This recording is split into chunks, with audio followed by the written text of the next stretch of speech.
Well, good day. Let's be real. I use ChatGPT to help me write things that I want to learn, grow in, master, put into my mind, my subconscious mind, become part of who I am. So then I decided, well, instead of just keeping this all for myself, I should put it in video form and read it to the world. And that way I have a place that I can go back.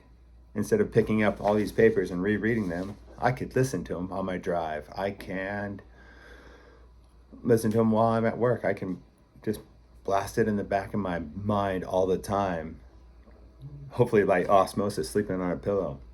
And now, repetition is the mother of all skill. Thank you, Tony Robbins. These are questions I asked ChatGPT. How to only put good things out. How to respond and not react. How to curb fury when things go haywire. Oh man, snapping. Oh, I hate snapping. I'm like, I get embarrassed by my behavior sometimes. You guys get embarrassed by your behavior? I do.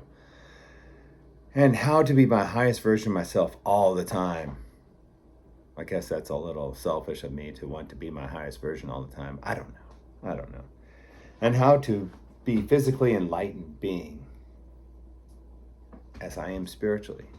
Spiritually, I feel like I'm an enlightened being, but I'm not physically showing it all the time. And I want to be more enlightened in my daily habits and my daily actions and my daily behaviors, my daily interactions. You get that point. So,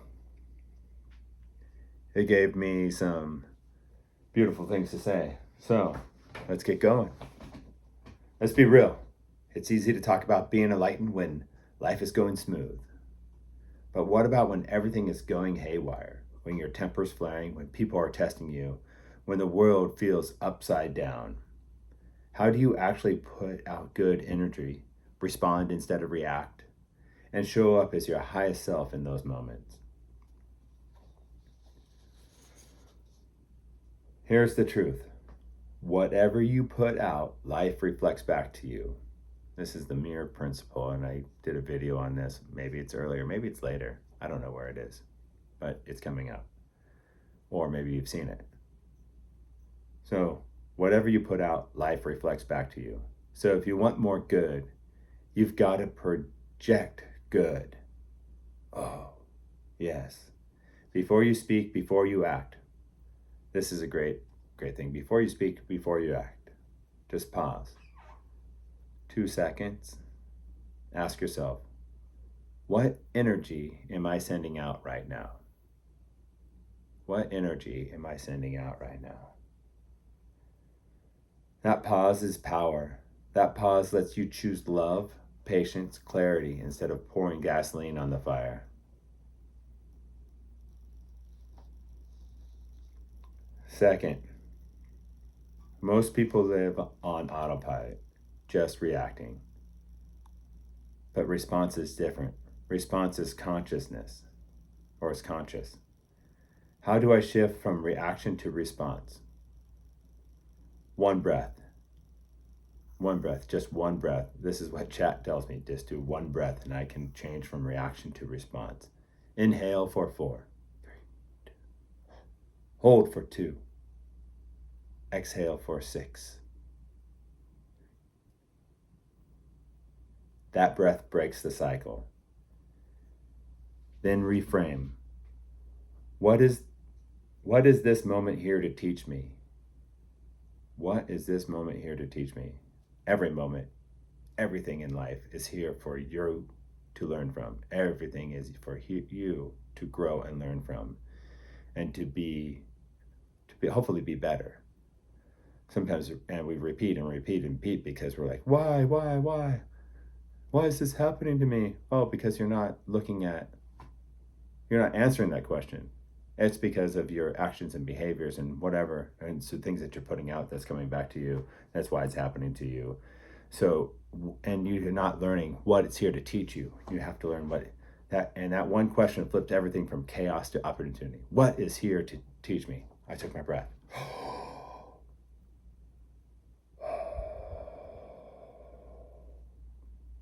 What is this moment here to teach me? What energy am I sending out right now to go back?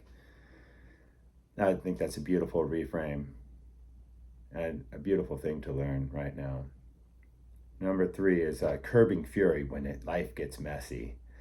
When life hits you hard, fury rises. Don't suppress it. Transmute it. Move it through your body. Shake it out. Drop and do push-ups, squats, write in a journal, get it out clean. Someone told me, some anger management. Told me, you don't want to put your anger out physically because it teaches you to be physical when you're angry. Maybe. I don't know the psychology behind that. But if you're in the habit of getting it out, it's like, shaking or, whatever you're doing to get your fury out before, and hopefully it's not in front of anybody. Maybe you could step out of the room and let it out.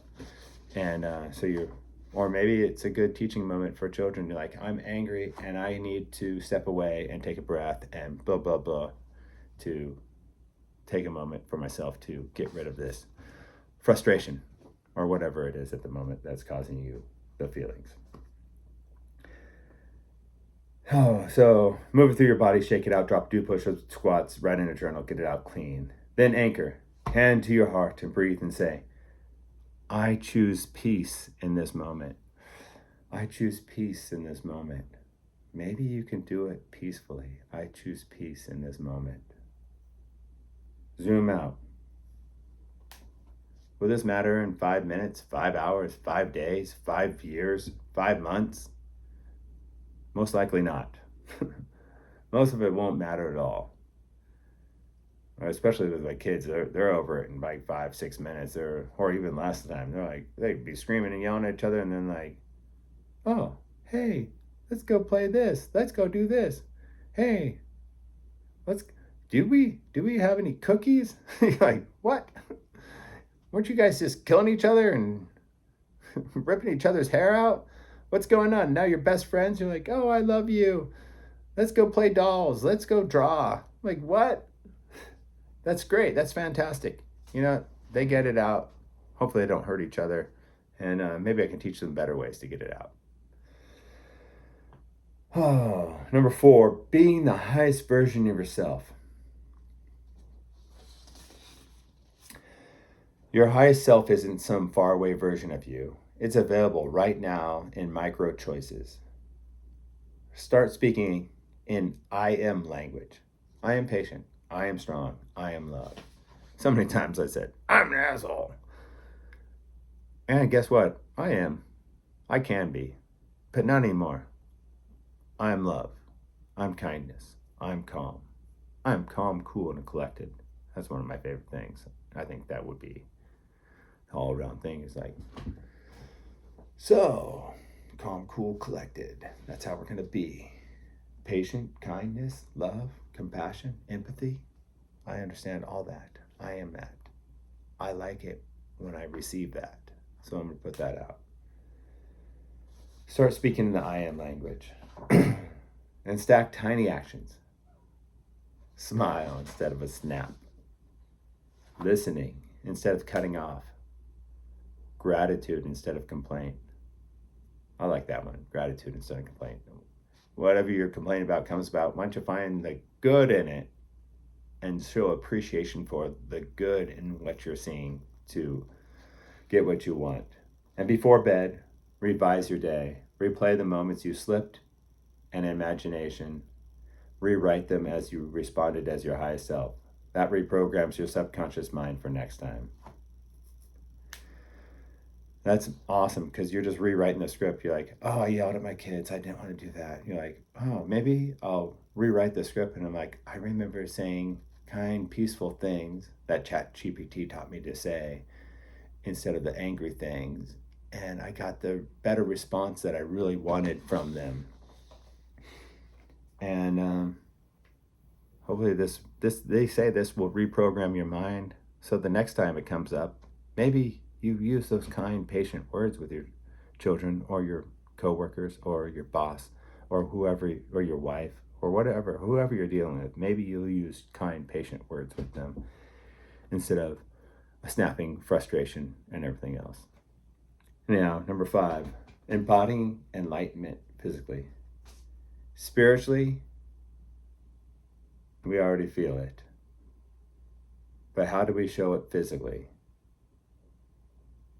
Treat your body as a temple. Nourish it with clean food, water. Move it daily, exercise, yoga, walks, deep rest. Rest deeply. Work on sleep.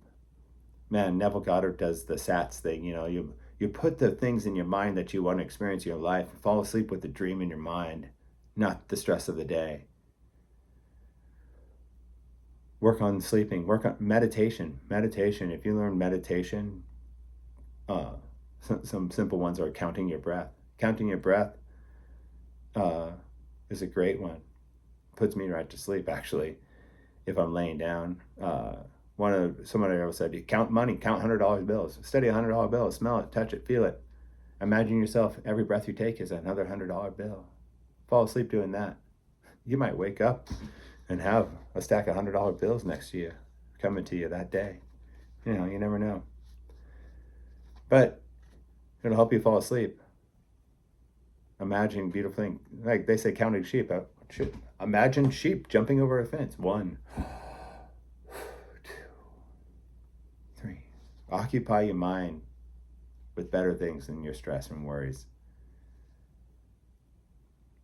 So exercise, yoga, deep rest. That's some deep rest tips, anyhow, that I find useful for myself. So stand tall, breathe fully, open your posture. The body language tells your nervous system, I am the enlightened one I feel inside. Every morning, visualize light filling every cell of your body and radiating out.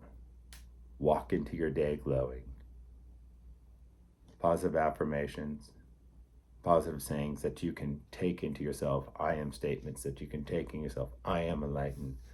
I am the one showing kindness, compassion, patience with everything I'm doing. I am the one projecting light and love. These are all things I'm working on that I want to do, that I want to be. I want to be the highest version of myself I possibly can, to be the greatest example for my children, so they, hopefully, be the highest versions of themselves. So here's the secret. Being enlightened doesn't mean being perfect. It means being aware enough to catch yourself fast, shift back to center, and keep choosing love. The world doesn't need saints on the mountaintop. It needs you right here, messy and human. But choosing to be your highest self again and again, that's enlightenment. That's mastery. And you can start right now. Good luck, everyone. Go in love and peace. Till next time.